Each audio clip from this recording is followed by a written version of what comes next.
we started to sail. Now we have reached here. Yeah, we were dealing with the perfection of fortitude, right?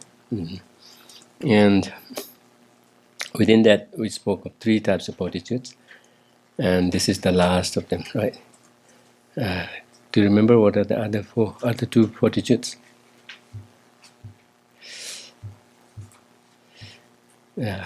Fortitude of practicing the Dharma, fortitude of not retaliating, retaliating, and fortitude of voluntarily enduring suffering, right?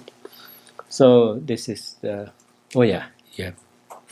So we have dealt with the first 2, and we have the last of the fortitude, and then 3 more of the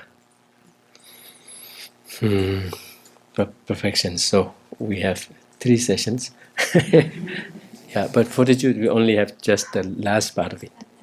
Yeah, so see if we can push through the joyous effort together with this in this session. Yeah, so the fortitude of voluntarily enduring suffering. Suffering in the sense, although the Tibetan term is suffering, but yeah, it is hardship, right? Voluntarily enduring hardship. Yeah. And as you can see here, the first 2 examples are in red color, and the other 2. So first 2 are presenting the case for it, and or the way of doing it, or the case for that, case for engaging in fortitude in this way. And then the other 2 is how we could go, how we could, what's the expression? How we could get it wrong, right? Which ways we could get it wrong, that we need to catch ourselves. So these are examples. By the way, these I'm strictly taking from Geshe Potowa's Kadam Geshe Potowa. The Kadam master early on, Geshe Potowa's text of the entire Lamrim treated through metaphors. Yeah, and his original text is just very crisp, right? Just very compact. It's almost like examples after examples, what do you call, strewn, such as like cow, bird, elephant, and like that. That's all. So the entire Lamrim in this metaphor format, maybe just few pages. And then someone came along later to kind of fill that in.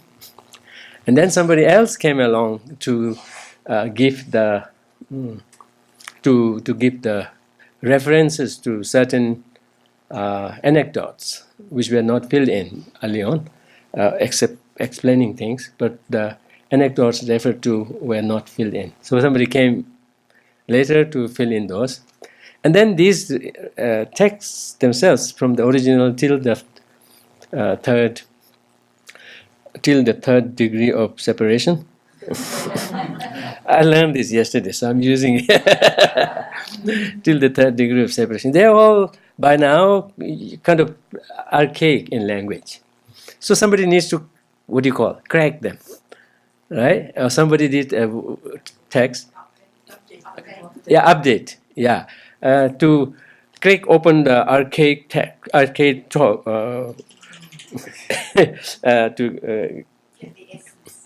To get essence, and in a way to update that. Yeah, update them in that.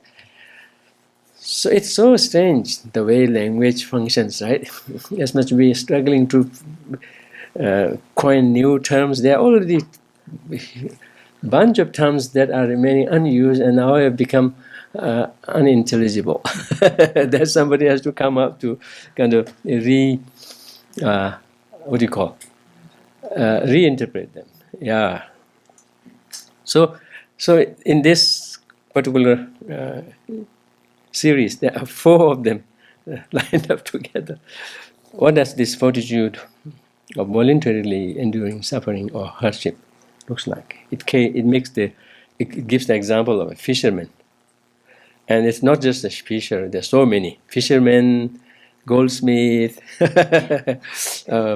goldsmith, farmer, all of those. Of course.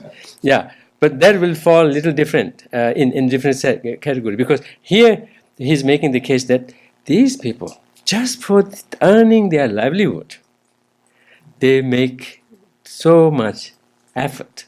They toil so hard. The end is just to live, to earn livelihood.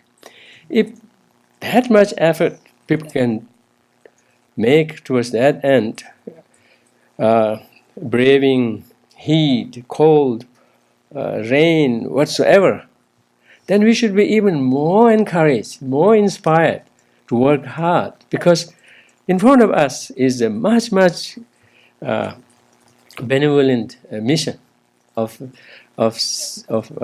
benefiting sentient beings in the ultimate sense, working hard towards attaining awakening for the benefit of all sentient beings. So, if that's our mission, don't we have even stronger case to be making hardship, to be enduring whatever hardship that we need to in that regard. And he additionally brings in some who go to great length in harming people, some who go to great length in toiling, meeting hardships, whatnot, just for the sake of harming someone. If for harming people could go that length, then we have much more greater reason to be bracing the hardship. And when we undergo them, we have to be kind of doing so voluntarily, because we have this benevolent mission in doing this. Yeah. So chujikawa means hardships in the way, on the path, or hardships on the way, on the path of gathering Dharma, on the path of practicing Dharma, should be voluntarily upheld, should be voluntarily endured, happily and joyfully so, because people are capable of undertaking such hardship for very trivial or very short-term or some even unworthy causes. And we see that in our daily life, right? People go so much, to go to such a length for just very, very, very trivial thing, make efforts. And then this second one is Bodhisattva Satprarudita. What is the English usual translation? The ever weeping, the ever crying, always crying Bodhisattva. Always crying Bodhisattva. Not that he is sad for himself, but he was concerned about the conditions of others, being mired in suffering, and that's kind of so it's a compassion-driven, compassion-driven tear, like that of the author of the 8 verses of mind training, right? Yes.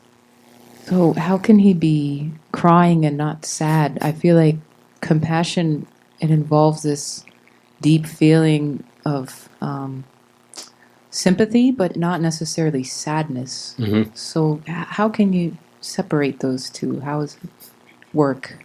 Yes, I think there is embedded in it as kind of a sacrifice of letting go, caring for others, and also there is this kind of a element of strength in it. So it is not crying for awful things happening to himself, but for others. So you could say there may be some element of sadness, but it's very different in that it is embedded in a sense of letting go, sense of caring, sense of love, sense of caring. So that mix makes it very different.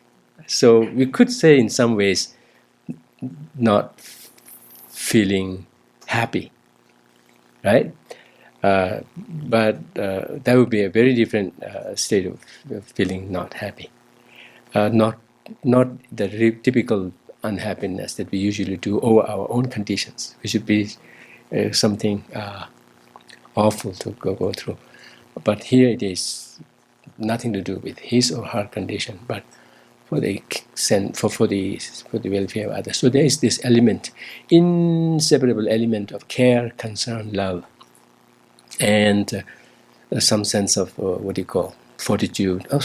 So many more of those mixes together. So it is not just sadness through and through. I mean, as I said earlier, that has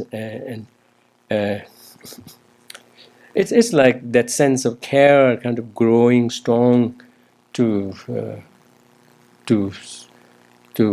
lead to such a unrestrained, uncontrolled state of leading to a physical expression. But deep down it is compassion. Deep down it is compassion and love for others. So there's an element of strength there. It would be good to do some experiment if we were able to do it like we do with physical things, to see what the composition looks like. So I kind of think that there may be some degree of maybe sadness, whatnot, but not the ordinary sadness. Yes, please. It would seem that commitment behind it alleviates the sadness. Yes. Yeah, there is this letting go of oneself, and also caring, and then, as you said, a sense of commitment, if not upfront, but ready to go for that. So that kind of almost like overwhelms the sadness part of it. Yeah. So again, by physical expression, it would almost seem like inseparable from sadness. That's very different. So physical expressions are.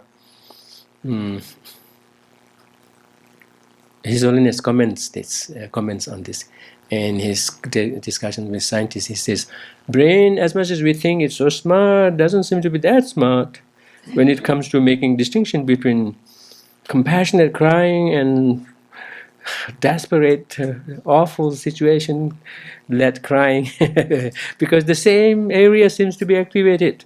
So brain seems to be confused there. Whereas in terms of our actual feeling, there is big difference.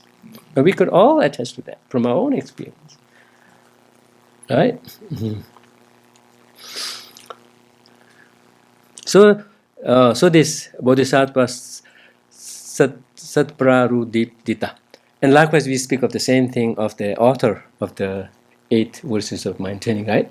Do you remember in the course of his life, there were 4 occasions when he really, broke into laughter? Pardon? Yeah, Langri Tangba. When the mouse?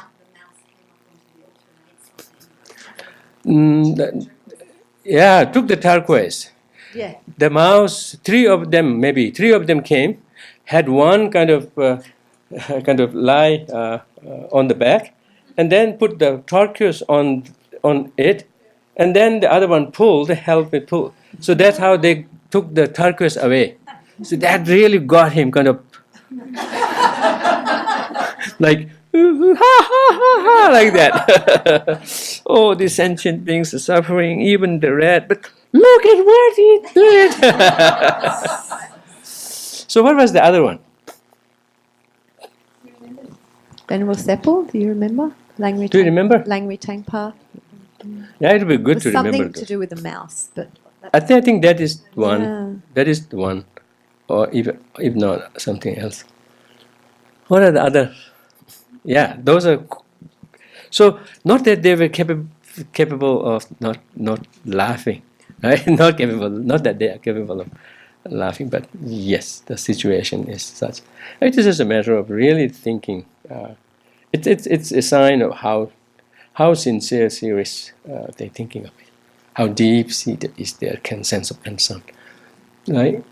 So this Bodhisattva Satprarudita, he underwent so much hardship, voluntarily underwent hardship. Now, in the case of those practicing Dharma, and we speak of them voluntarily, voluntarily enduring suffering, this is suffering seems to be little,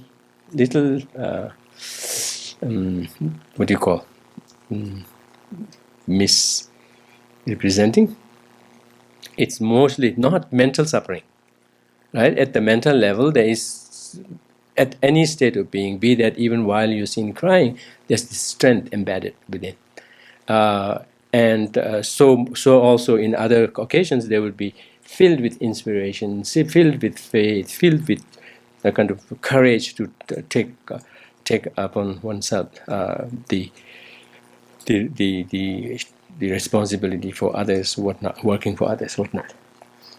So it would be suffering in this sense, mostly on the physical level, hardships, right? Willing to take on the hardships. So he went great length in searching for the perfection of wisdom teaching. And he met with his karmically connected teacher in Dharmodgata.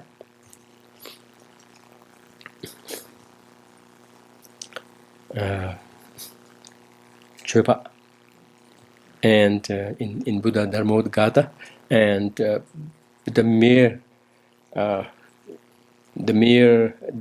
very moment he heard the name of the teacher, then that kind of inspired, that kind of stirred in him emotions unprecedented, and that then he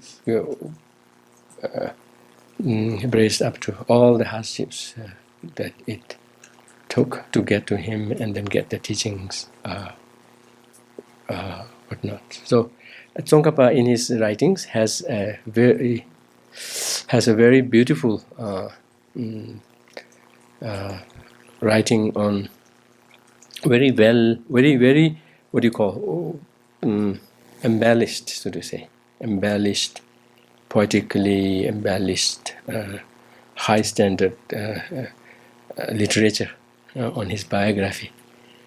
So people kind of look up to that as a standard of literary skill. Dealing with the biography of Chanchu Sempa Tatungu, the Bodhisattva Satprarudita. When you say Satprarudita, it doesn't seem like he's crying, right? Satprarudita, yes. Sat is always. Yeah, so particularly he went great lengths in searching for the genuine teaching on the perfection of wisdom, enduring thirst, hunger, heat, day, night, even dangers to his life, body, etc. And eventually that all paid off. So that's how we should feel encouraged in our Dharma pursuit. Sometimes people think, oh, you're a monk, you have an easy life. You have an easy life, right? You have almost nothing to do. Right? You have given up anything, you have an easy life. And sometimes people do think of themselves like that and then kind of really take it easy and don't do anything, just squander the time, not going to the teaching, not pursuing studies well, and just being content with being in the monastery or maybe doing some service and saying that this is great that I'm doing. And whereas the actual purpose of becoming monk, nun, is to really strive even harder in one's Dharma practice, and should be always kind of placing one's mind in the Dharma and availing of all the opportunities in kind of facilitating that, in kind of turning it around to one's own Dharma growth, whatnot, and to kind of equally balancing one's time between kind of sitting meditation, reflection, study, all of those integrated, and then when one has kind of done study enough, then spend time kind of divide it mostly between meditation and reflection, and eventually after you have mastered reflections and have really reached the insights, then kind of then give the more share, the lion's share of one's time to meditation in kind of really kind of making the change happen within, so that it would then come out when one needs to, in all those integrities in place.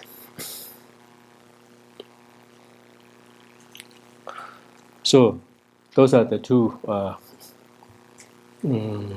constructive examples, and then the next two kind of points to the opposite side of how we could lag behind in living up to the standard. In the name of hardship, in the name of difficulty, if we give in to indolence, into laziness, whatnot, and don't do anything, even in ordinary life, say a son of a farmer doesn't want to work as hard as the father wants him. If he may be able to kind of earn his livelihood well when father is still around, but when the parents are gone, he still kind of sticks to his old habit and not make much effort. Then there could even be time that he wouldn't have much to eat. Likewise, it could also happen in another form of kind of finding ourselves too busy, right? Too busy, always seen doing, but doing for things that have very little to offer, very what do you call? Very little to offer, very short-lived benefits to offer, but yet at the same time being completely busy with no time for meditation, no time for practice. That will be the last thing that you pick up when you have time. then yes, I mean, if that's how one spends the time in a seemingly very, very busy way, then that kind of a busyness, that kind of a business is real busyness in very trivial things. And of course, from that, the result will be according to that, because there is no way we could trick the cause and effect. Cause and effect is the most infallible thing. We speak so we speak so empathetically about the infallibility of cause and effect, within the purview of everything being merely imputation, but nonetheless, cause and effect is infallible. Likewise is the case with just about everything that we do, and particularly the things that we undergo, that we experience, they are very most prominently due to the causes that we ourselves engage in, be that conditioned by others, under the condition of others, but what we bring in to the plate seems to have a much, much bigger share in how and what we undergo. So it's there is complete fairness there. There is complete fairness there. Yeah. So we could be. We could have much to do about nothing. There is an expression like that. Yeah. And particularly if we give in to temporary pleasures, always looking for feeling good, but not. Feeling good comes and goes, and doesn't leave any feeling good behind it, unless you look for another feeling good. And the whole life will be gone, and then the last time will be all feeling good gone and nothing left, right? Yeah. Sometimes people mistake doing Dharma with feeling good, here and now. And that's like keeping the craving after feeling good intact. That's something to be cracked with the Dharma. Dharma has to hit on that, but instead Dharma is not hitting it. One's definition of Dharma is keeping it intact, even feeding it more and more by using Dharma or the name of Dharma. So that's like Dharma coming to a disservice. And that particularly comes when we mix Dharma practice with feeling good here and now, necessarily. It doesn't necessarily have to be. Of course, most of the time, feeling good will be a byproduct of Dharma practice, if one does the Dharma practice what you call correctly, which is by doing anything which directly, indirectly, challenges, which directly, indirectly mitigates the force, the influence, the grip of afflicted emotions, be that attachment, be that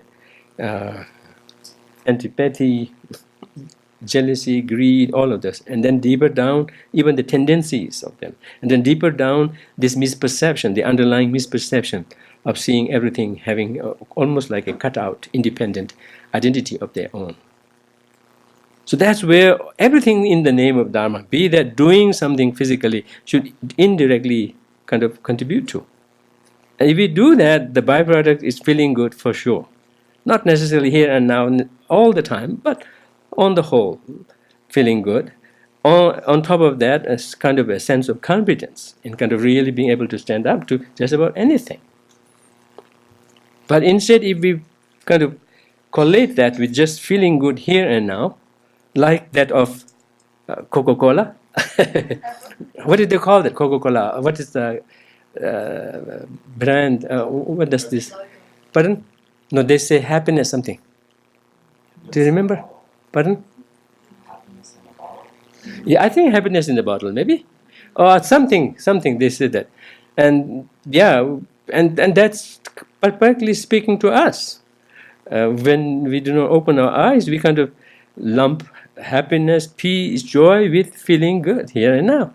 And that perfectly Coca-Cola, for those who really like it, provides it. They can legitimately claim, yes. Yeah, so it's not just about feeling good. Because if we keep the feeling good as the object for practicing Dharma, then the grasping after that is untouched, even fed, kept intact, even stronger. Instead, if we use the Dharma as an antidote to these sources of suffering, it may not be that apparent here and now, but which in essence are the sources of suffering, one way or the other, or what is the expression? Doesn't matter. So basically, it has to be an antidote to the afflictions. Here we may differ a little bit from the Buddhist psychology and the modern psychologists. In the Buddhist psychology, we, at least how I understand, is those which are listed as afflictions, be it anger, hatred, jealousy, greed. And anger may be a little gray area because we may differ how we define it. Sometimes standing against injustice is called anger. It may or may not have that, ill feeling towards anyone directed. If it doesn't have an ill feeling, but only a sense of being wronged, right? A correct recognition of being wronged, correct recognition of being something unjust done. That kind of recognition, if it is just that, then I think whatever level we may give, that can be justified, and that can be kind of that can be upheld, that can be. Otherwise, hatred, it is quite clear, but anger is not so clear. So that's how it is used in so many different ways. And sometimes people, even while associating anger with a sense of ill feeling directed towards someone or the perpetrator or whatnot, if they kind of take that as part of that definition of anger, and then kind of hear anger being kind of advocated and whatnot, then that seems to be, at least from a Buddhist perspective, that is problematic. That's like really kind of holding on to the source of suffering. Likewise with other afflictions. Afflictions, one form or the other, so long as they are counted as kleshas, right? Afflictions. We call, sometimes English translations call them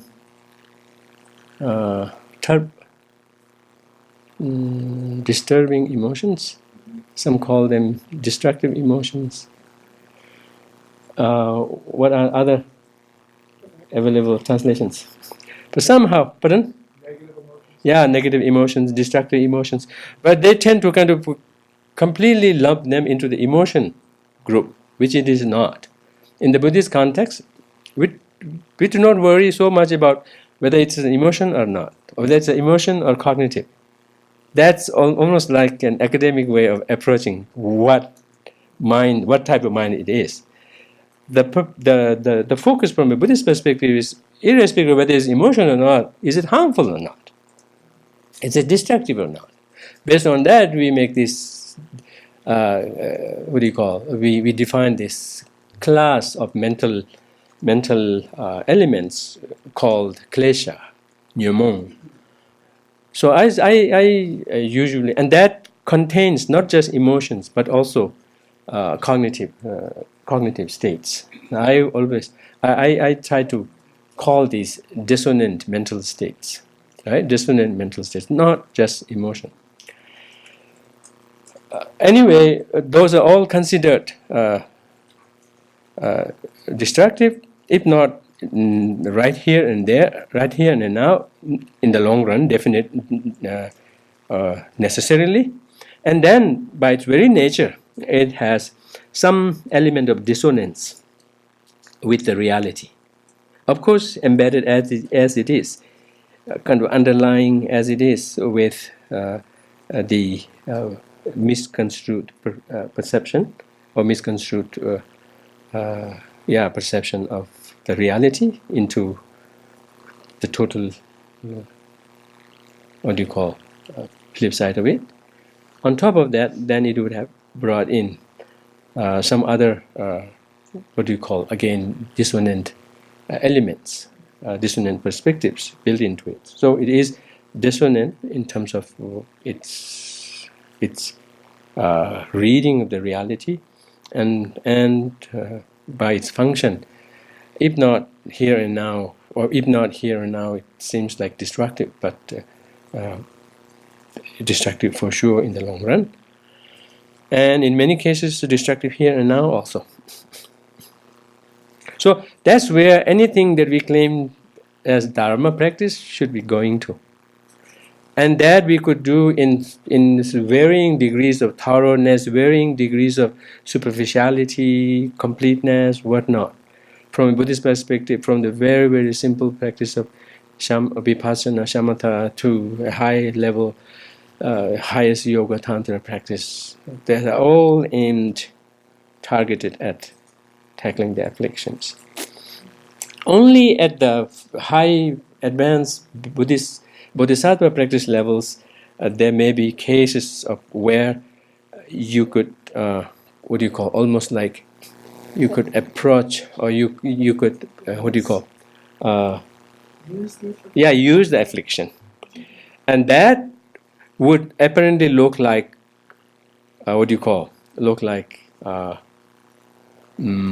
promoting it, but it is not. There one has gained a certain level of expertise in dealing with the affliction in such a way that now all you can do is get something good out of it and not be subject to its hurt. It's like someone who has now developed a skill in dealing with, usually I use the fireball, has now gained some skill in not being hurt by it. And then and if that's the case, then he can do wonderful things that the other can do with the fireball, right? And otherwise, and even there also, it is using the affliction itself to tackle the affliction. If that is something one is capable of doing, then of course that's welcome to do, to kind of generate an affliction and the so-called affliction, but no more serving, no more functioning as affliction instead, but serving as an asset to kind of turn it around to tackle itself. And the usual example we gave is that of a Xing Sabebu. What do you call that insect that eats termites? Maybe termites, or maybe termites that feed on the tree, on the wood, but destroys it. Right? It feeds on the it is kind of it survives on that, and in the meantime it destroys it. Right? Likewise, if at that level one could entertain affliction, but only to kind of destroy the affliction. So even there also, although up front it may look like entertaining the affliction, but the purpose is still true to the Dharma, to the spirit of Dharma in kind of tackling it. So methods may vary in terms of thoroughness and whatnot, but deep down it should always be, directly or indirectly, aimed at, even from an intention point of view, motivation point of view, aimed at tackling the afflictions, be that kind of undermining them, mitigating them, making them weak, or even uprooting them to the subtlest drags of it in whatnot. So if we do Dharma and we become more egoistic and more arrogant, whatnot, then the Dharma is feeding the ego. So that's where Dharma is going astray. Of course, it can happen initially, but then one has to always be reminded. One should always be watching over oneself. Key to success is this mindfulness turned inside into one's own mentality, right? And into one's own mental state, and make a change there. Not necessarily for a change to be seen by others, but change for sure happening within. In certain cases, one may have to even make special effort to keep the outward appearance same, or even the other way around, but never ever giving up on the integrity within. And if we do that repeatedly, then one could definitely see the difference, and the feeling good would be a byproduct of it, while at the same time being able to tackle the causes of suffering.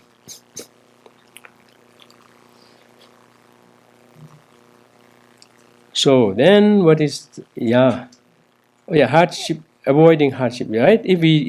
But in the name of Dharma practice, if we always avoid hardship and always look for feeling good, and think like, oh, I'm not feeling good, maybe this is not Dharma, or this practice is not good, I'm not feeling good, then then that's getting Dharma wrong.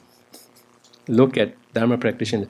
By the way, all of the Dharma stalwarts, Dharma giants, all attained their Dharma high point through hardship. We are practicing Dharma in a very in the Tibetan we even use the term kibiche, not conducive, Dharma of comfort. Dharma light. Pardon? Dharma light. Okay, Dharma light. Yes, Dharma light. LIT, right? Yeah. So what does that exactly mean? He's using Dharma to feel good. Okay. Love Yeah. and bliss and Yes. Yeah. But in our case, in the Tibetan, when we use kiche, it's like having everything in place. Right? Have good seed, good place, good to eat, good to go around. That's what you associate Dharma with. And that kind of a Dharma where all you look for is just comfort all the way, it's not going to get anywhere much. Because when you look for the facilities and whatnot, that's where the distraction goes, that's where the energy goes. And no energy is left into the inner work. The inner machine doesn't get developed. Okay, so pain leads to gain. In the Tibetan, they say, if you don't do the hard work, the sweet result will not come from that. Anyway, I think that should be fine. So we get to sing now. Yeah. So we'll be singing that. Okay, Changjub sempe swepani machak michak chakpame chakpa nikyang mainte machak michak chakpame. By the way, do I have to remind you what this repetition of attached, non-attached means? Yeah, this really puts Bodhisattva's practices into perspective, and almost kind of gives us a sense of how their practice, no matter what they do, is kind of, to the extent possible, freed from the from the hold of self-centeredness. So Bodhisattva's fortitude is not attached in the sense that the first not attached is, I rather like the other translation, right? Not attached. I rather like the other translation, which is unstuck. Yeah, the Bodhisattva's fortitude is not stuck, unstuck, never stuck. It is not at all stuck, not stuck, unstuck, never stuck. I like this. Because there's this stickiness, right? Stickiness about the practice that can destroy it. So you could be dragging your practice when it gets stuck. And the Bodhisattva's, his or her practice is so free-flowing because there's no way it can get stuck. Right? So Bodhisattva's fortitude is not stuck, unstuck, never stuck. It is not at all stuck, not stuck, unstuck, never stuck. Wow, this reads so well. So by the way, the first freedom from stickiness is its immediate, its apparent opposite. So in the case of fortitude, what would that be? Right? Not kind of giving into laziness, right? Giving into laziness, giving into easy way of life, right? Not capable of pushing forth. And the second is saying this much is, or maybe the second one is saying, I'll practice fortitude tomorrow, not today. Today I'll just give in to having a good time, and I'll work tomorrow. And that way, pushing again and again, that tomorrow never coming, that's another stickiness. And then the third one is, well, just little bit of effort is okay. So kind of being content with the little Dharma. Saying there's just little. When it is generosity, it will be like saying maybe 5 cents, 10 cents. And then it is not at all attached. What would that be? With no expectation of reward in this life. This is very important. No expectation of reward in this life.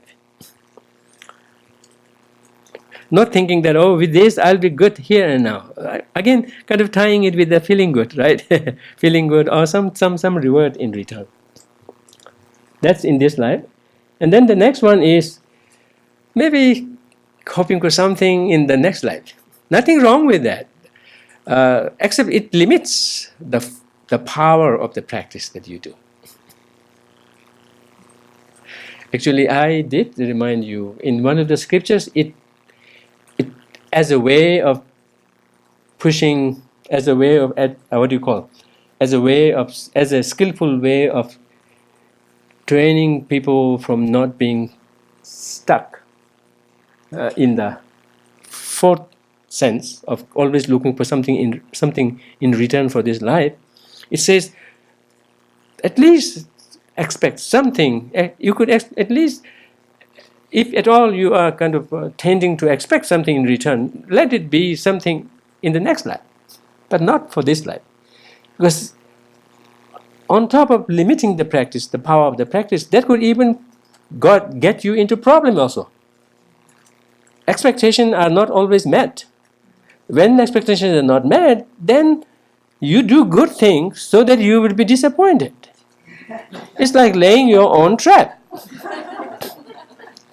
You just do the good thing, and then do it without expectation in this life. Then, if something is to come, it will come. That would be like an unexpected surprise. Right? When it comes, it will come with a bigger bonus. Right? Whereas if you are expecting it, it comes like, okay, this is what I expected. No surprise. Right? So it's like complete senseless. So in the scripture it says, to unwind people from this tendency of always expecting something in return for this life, it says, at least expect something in next life. The good thing about next life is when you're in the next life, when something comes, it comes. When it doesn't come, you wouldn't be expecting, right?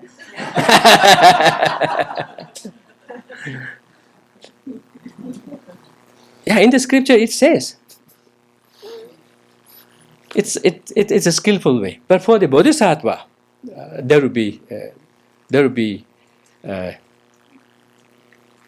something to avoid. That would kind of compromise their sense of full caring for others. So where are we? Not stuck. Not stuck. Now, that was the fourth one. Yeah, the not at all stuck is kind of expecting reward in this life, right? And then the not attached in the last line, the first one is not expecting anything in the next life. And then the other one, the unattached, unstuck, that is very typical bodhisattva. Not even tying it with one's individual liberation. Yeah. So those could all be sticky. Right, those will all be sticky. It's almost like you are walking and your rope kind of gets stuck here and then here and then here. You pull, it takes so long to get there. Right? If it is unstuck, you can just zoom past so easily. So then the last never attached has two components. One is even making, although it's hard to come, one is even making sure that the practice that you do are untouched or uninfluenced, untouched by the subtle tendencies, the subtle instincts to the opposite. So not only it is not touched by what you call manifest wayward mental attitudes like this, but even kind of subtle tendencies one tries to kind of, one watches over whether some subtle instinct, a tendency towards self-centered interest kind of doesn't latch onto it. And then the second part of that is to be able to see things in the light of dependent origination, in the light of nothing being objective. In the last one has two components. So, and we applied the same thing to all the perfections. So it's quite telling how bodhisattvas, at least in theory, is very clearly played out in how one could do practice with the least, or not with no self-centeredness at all. So we get to sing this along.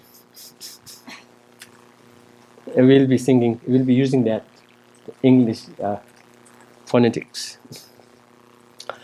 Chanchu sembe se pani ma chai mi chai chai pai mi chai pai ni chai ma yin de ma chai mi chai chai pai mi.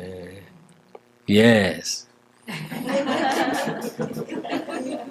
So beautiful. Bodhisattva's fortitude is unstar, no star, unstar, never a star. It is not all star, no star, unstar, never star. Oh, we need some other tune, right? You are my sunshine. You are my sunshine, Bodhisattva's fortitude. I don't know. Yeah, some other tune. It's definitely very important to remember. Okay, now we move on to concentration. Oh, joyous effort, sorry. Concentration. I need to be concentrating. So joyous effort. What are we calling it? Oh yeah, we are calling it diligence. Yeah, there's so many translations for this. Joyous effort, joyful perseverance, right? And then here, yet again, one, diligence. Yeah, by the way, although it is not so clear, even in the Tibetan, when we say tsundu, it is not so clear whether it is pointing to doing tsundu in the positive sense, but the meaning is making effort in the positive direction. Not just being diligent in just about anything counts here, but diligence in the positive direction. Like in the meditation, you meditate in the sense of familiarization in the positive states. So in both of these, the positivity part of that is essential. So when we say joyous effort, even that falls short. Joyous effort towards what? joyfully falling down. so, so it has to be positive, something that amounts to positive, joyful build-up. And joyful in the sense of how you kind of willingly, enthusiastically, zestfully engage in it.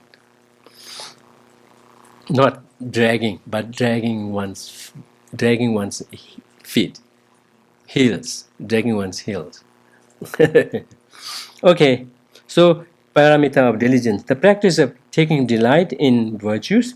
I call this virtue, but virtue is quite not so clear. So it's positive, any positive mental thinking, positive mental emotion, and then positive action.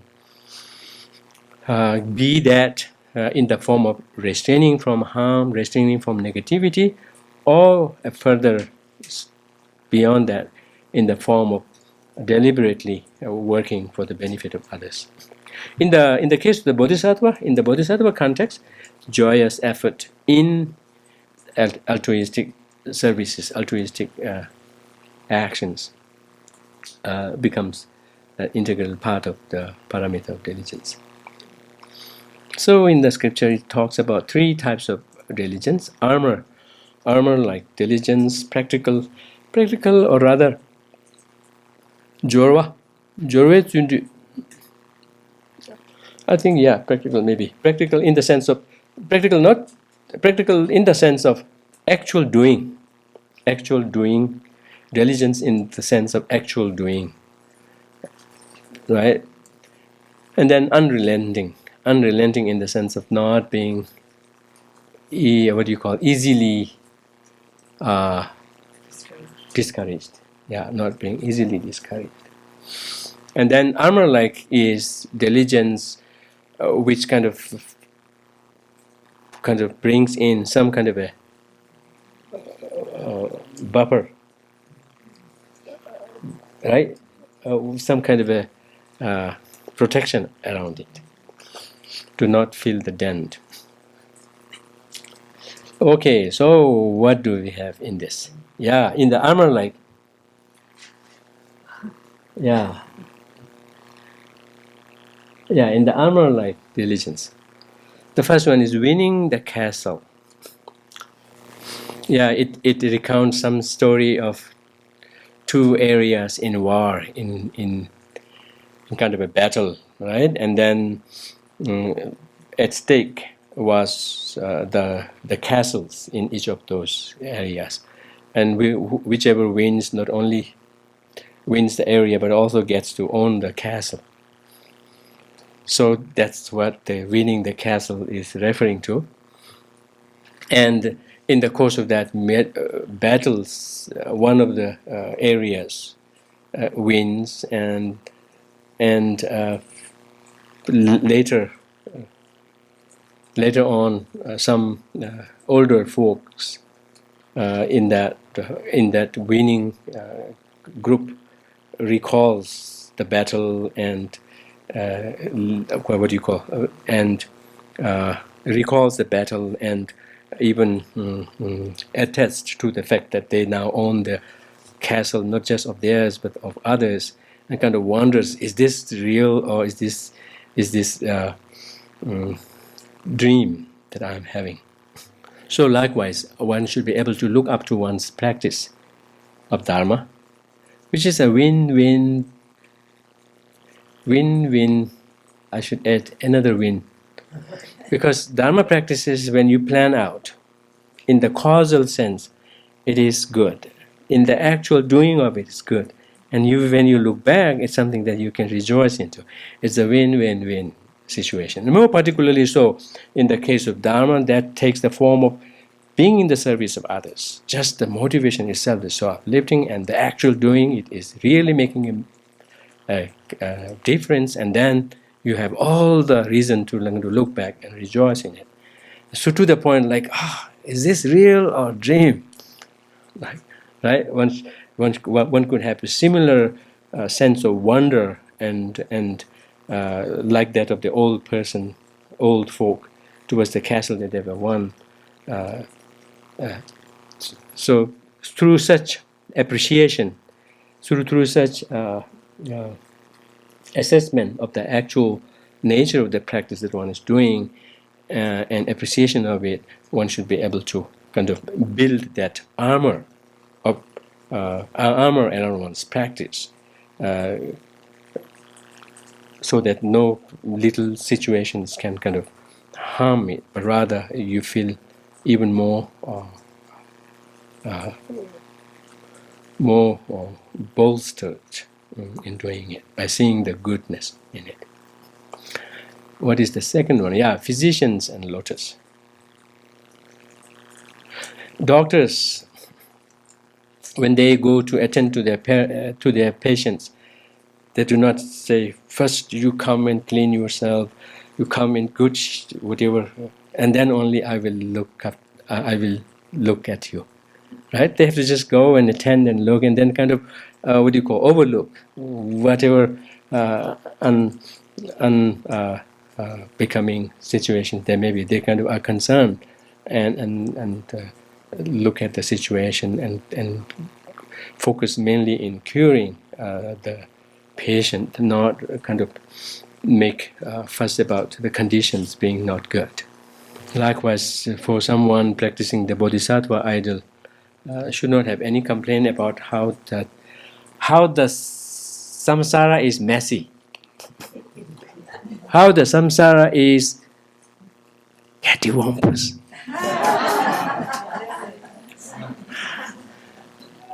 Cattywampus. It's the very reason that is cattywampus messy that we have this Bodhisattva practice to uphold. Right? So in the course of undertaking the Bodhisattva practice, one shouldn't be complaining about the situations being not good. So cattywampus should not be an excuse. Rather, it should be a reason for us to cottywomple. Go into an uncharted area by that very reason. Cattywomple, I think Mark said. Cattywomple. It is not cattywampus, it is cottywomple. I think so. To go into a direction without knowing. Yeah, to go into a direction, to be willing to go into a direction that you have never been to, for the very reason that this situation is not good.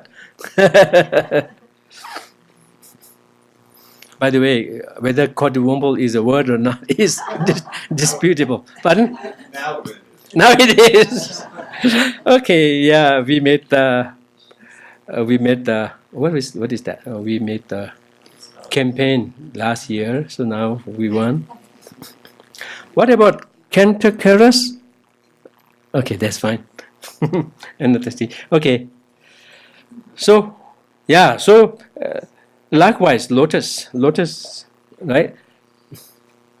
Lotus are born in the and then at the same time, it warns the bodhisattvas that of course you shouldn't expect the situation to be around to be good. You shouldn't always at all. You have to have this clear eye to yourself that you do not easily get caught up in the mess around oneself. But rather, that should be that's not where your main focus should be. It's by that very reason that you should be uplifted to kind of undertake the practice, feel even more encouraged. But at the same time, while you are in that mess, see if you could beat the lotus. Being in the mess is not an excuse for yourself to get messy. You have to clear the mess, but see if you can stay away from the mess itself. Do go for that. It's only by doing so then we can be beneficial to others. Particularly here, it is not physical mess, but kind of mental mess. If there is animosity, anger, hatred around, and you want to work there, and you kind of take on there and anger, jealous, right? Then that's not good. You're adding to the problem itself. Yes, please. We have a saying that says, just because things are going to hell doesn't mean you have to go with them. Oh, okay, yeah, exactly, yeah. If at all, you should be lifting them away from going there. But if they can't do anything, you do not necessarily have to go with them, right? Yes, please. Geshe, how does this work in with like reciting mantras to Tara to remove obstacles? Mm-hmm. You know, like if we just things look messy or things aren't going as we would like. Yeah. We recite these mantras, don't we, to remove these obstacles? So can you talk about that a bit? Towards removing that, not necessarily just to do the job completely by that, but towards that end. There's even science that has looked into the phenomena of medicine. In medicine, what do you give? Placebo.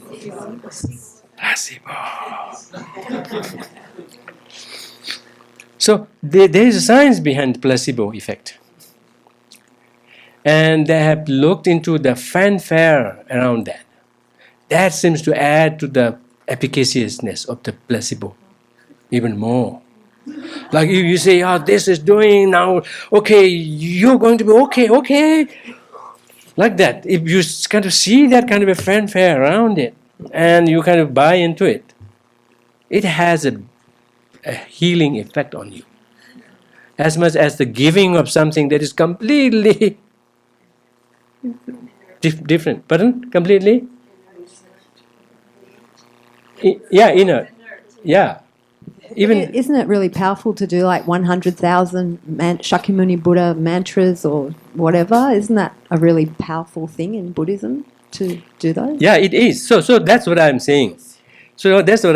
Given you have the faith, you have the inclination, you have the faith, and you have the capacity thereby to pull that environment around, then when you do that, you get that effect. For others, it could be something else. Because you believe in it. Pardon? Because you believe in what you're doing. Yeah. If you're not believing, then it will be just a suffering. and you will not only you will not enjoy, but there will not be any positive energy from that. So it's not just in the doing, but in how one does, who does it. And that could as well be effective in doing something else. And they have looked into this fanfare thing, right? Kind of really going into the motion, into the gesture of doing things and whatnot. That seems to even add to the efficaciousness. Yeah, but at the same time, we have to remember that is only condition. that is contributing to the condition. On top of that, then do something. Let that be an impetus. Let it be an energy that kind of contributes to that and doing something. At the very least, one would have at least gathered more conditions. Yes, please. I think in the last 5 years, or maybe a little longer than that, they started studying the placebo, like you're talking about, and they started using the word nocebo. Yes. Even when the person knows it's a placebo, it's even then it works. Yeah. That part, I kept it away. Yes, I heard about that. Even no placebo, no nocebo. I know. Yes, exactly. Even when you know that that's a placebo, that's a fake medicine, even that seems to work. At least to that person, right? To that person, to those people. Yes, mind over matter. Yes, indeed. And there are so many cases of actual cancers being cured, all of those happening, right? With the power of mind. Actually, of course so, because in the first place, they are created by the power of mind, right? When you worry so much, anxiety, all of those kind of really get into it, it kind of eventually crystallizes into something, some build-up, right? Likewise, it could be definitely understood to undo it, and there are evidences that they do that. Yes, please. When they do double-blind studies with the actual drug and the placebo, up to 40% of the desired effect you can get with the placebo drug. Okay. If the patient doesn't know which one they're taking. Yes, 40%. Oh, that's amazing. Yeah. It's like 40% of your cancer is gone. That is huge. Yeah. So then in the text it says servant.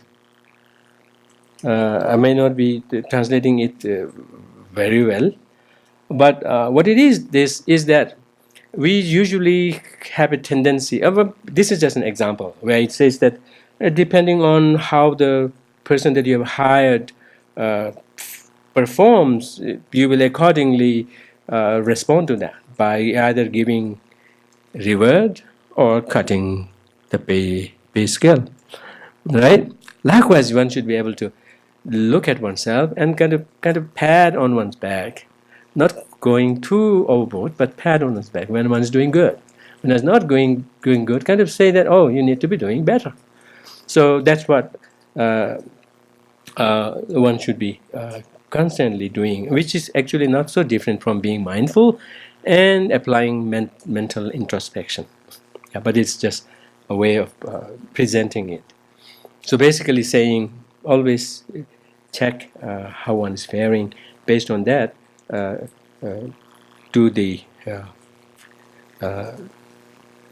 review or do the follow-up accordingly. And then what do we have? Okay, animal hide. So this is the opposite, right? So try to have an armor like the diligence by which the situations outside of oneself do not become an excuse for one to be depleted in one's diligence. Rather, one should kind of build in elements by which one could stay put in the face of those difficulties, in the face of those unwanted situations, if possible, even turn them around to kind of boost you even further. Unlike an animal hide that is brought near a fire, and it gets a hole in it, then its market value is down. Its market value is down. Many of the functions it cannot do. It's like it gets so easily deflated, right? So don't be so easily discouraged. Saying situations cannot always be expected to be rosy, and thus make sure that the unrosy situations that one fares equally strong, even in the midst of unrosy situations, because we could embark on the bodhisattva practice by being kind of really inspired one day and then so easily kind of deflated the other day. Then that's that going is not going to get us anywhere. Pardon? Yeah, that going is not going to get us anywhere. One has to kind of make sure that one stays in that state constantly, and then, if possible, even getting stronger and stronger in that. And then this one, another one is fox encountering corpse. What do you think a fox does when it encounters a human corpse? It eats it just readily? Oh, pardon? Check it out. Sniffs it. It sniffs it. It kind of goes back, right? Oh, a human being, should I go? Is he faking? Is this a trap? These guys are smart. Usually they are upright and they kind of really, but today he is or she is lying down. Maybe this is a trap. So even if the fox may be so hungry, he wouldn't go there. Although the fox may be so hungry and really kind of seeking food, and in the face of this kind of apparent lying human corpse, even then also they wouldn't allow themselves to kind of really jump to the occasion.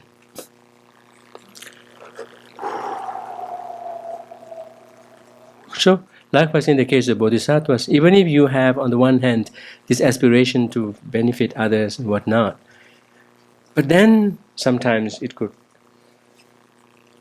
your self-centered attitude can get the upper hand and can keep you from making the next move following the instruction of the altruistic intention. So that's something to be watched out. That kind of a tendency can very much happen, and one even feels justified in doing that. That you may think like self-centered driven concern may look like very legitimate, and that may kind of unwarrantedly, unnecessarily keep you from pursuing one's altruistic motivation, and can can adversely affect one's courage, one's yingdop, one's courage. So those are tendencies that one needs to watch over to make progress on the bodhisattva practice. Could we move on to the next one? Oh yeah, this has a lot. Practical diligence in the sense of not just working on the mind in terms of maintaining the courage and whatnot, but actually kind of jumping to the action is one form of the diligence that one should also be kind of working on. So what would happen if one's head is on fire? I don't have to worry so much. Right? If somebody has long hair, then that's really problematic. So if say a snake, a poisonous snake, just suddenly falls on one's lap, what would one do? One would panic, right? One would run, one would panic, right? That's what one needs to do, right? So likewise, here it is saying if one has mundane activities to attend to, and they keep coming one after the other. By the way, mundane activities don't ever cease; they just keep coming. We just have to say stop. They do not stop. Yeah, they do not stop. So, if one is really pursuing bodhisattva practice, but not, of course one could bring in the mental element, mental component of kind of caring for others, but sometimes it will not be that realistic. Right? One could be attending to very, very trivial things and saying, oh, this is for the good of others. One could be doing or utilizing this time for something else, much better. In such cases, when you realize that, leave it there and move on to the other important job. Sometimes you may have noticed, it happens with me also. you have a limited time and you have important work to do, but something on the way, you see something and you care to kind of attend to those details, right? And lose time on that. Those are to be watched over. And you say, no, this can be done and not be done. It needs to be done, could be attended later on, but this is not the right time for it. Get this done, right? So likewise, one should be responding in a similar way. Particularly it says, in the face of afflictions. When afflictions arise, anger, jealousy, greed arise, look at them like that of a poisonous snake that has just landed on your lap. Just rise up and shake it off. And so goes the same with actual doing it also.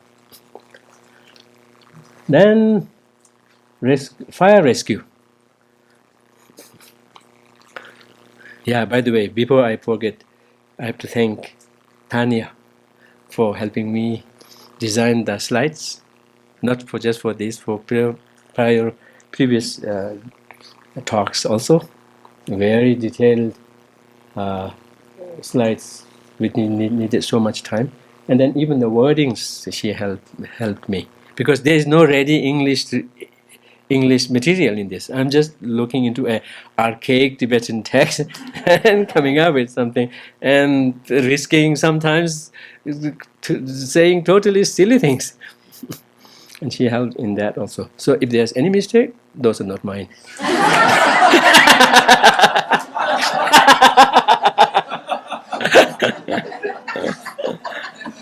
But at the same time, if there's anything good, that also is mine. Yeah, fire rescue. Suppose there is a fire, right? And you have only limited time to kind of evacuate. What would you do? Right? Spray barricade. Pardon? What would you do? Spray barricade. Material spray on buildings. It protects it. I see.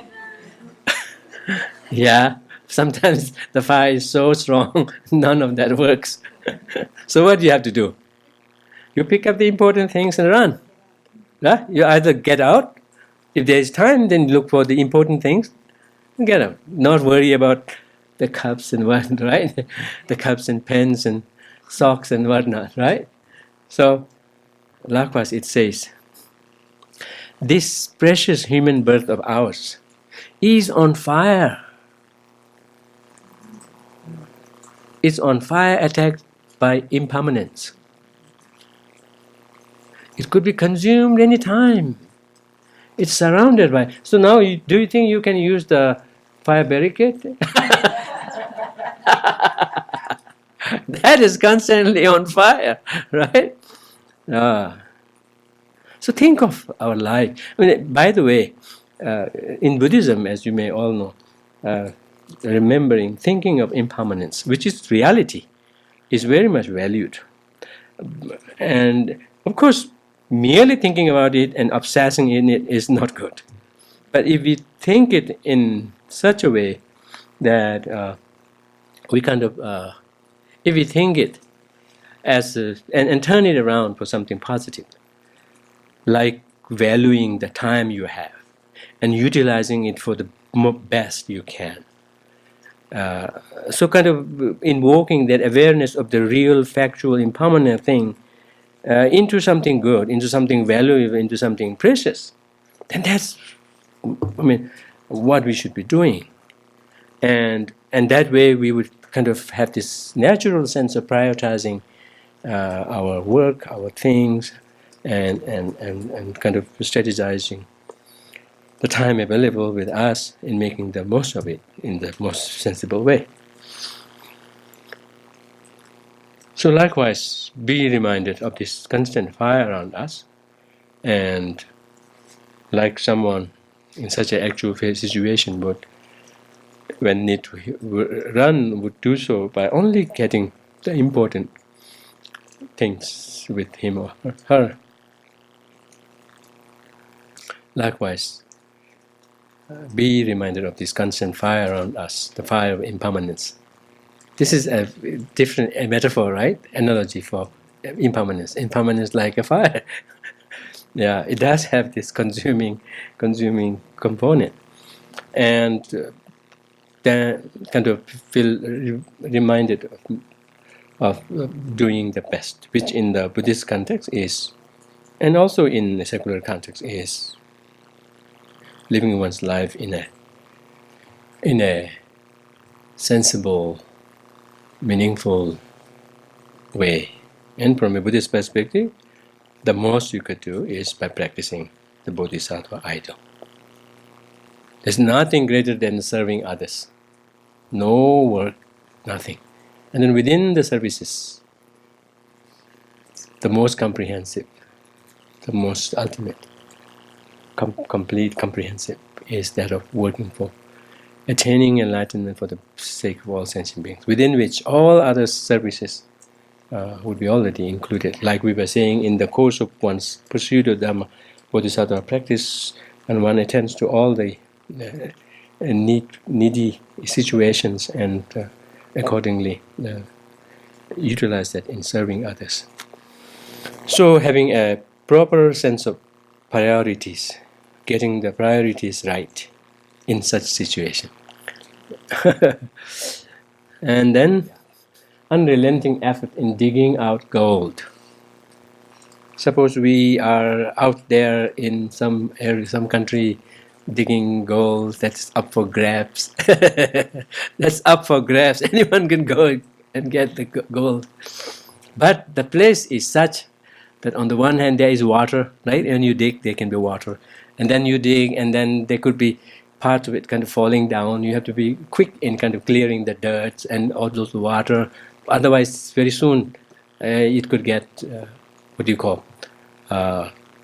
covered, including yourself getting underneath, right? Everything have to be very quick. Plus, you're looking for gold, right? Have to be really careful. Deposit it somewhere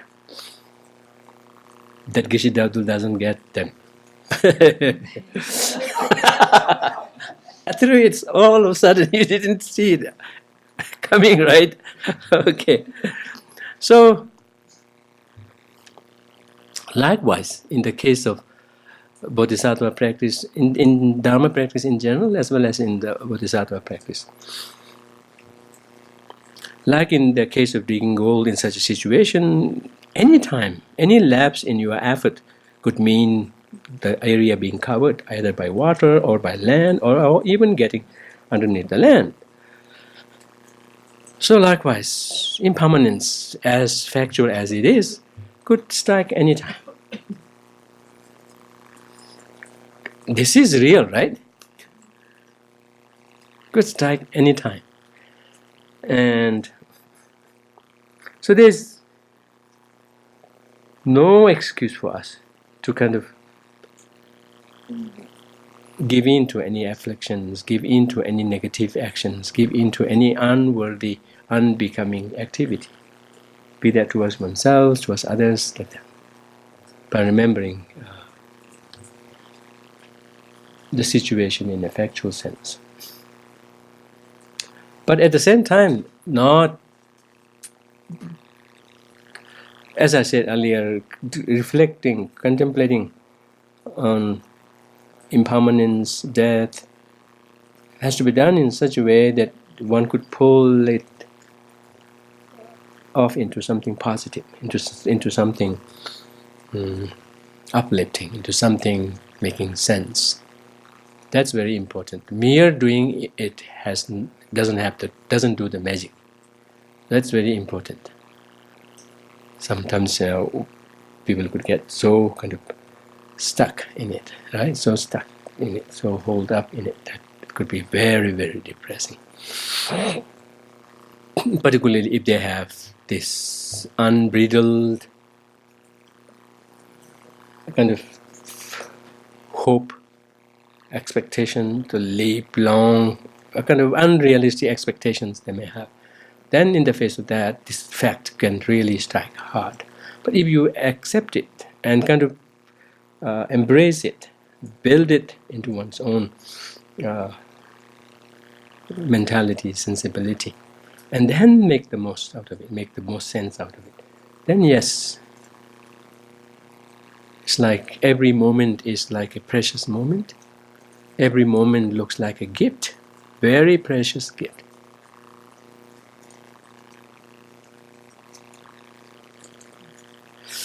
And that every moment can be a gift to oneself and can be a gift to others. Can actually be a present moment which is actual present to oneself, right? To others. Really one can do that by by thinking of its real preciousness. Harvest carried away by flood water. And that's also the same. Same thing. Yeah,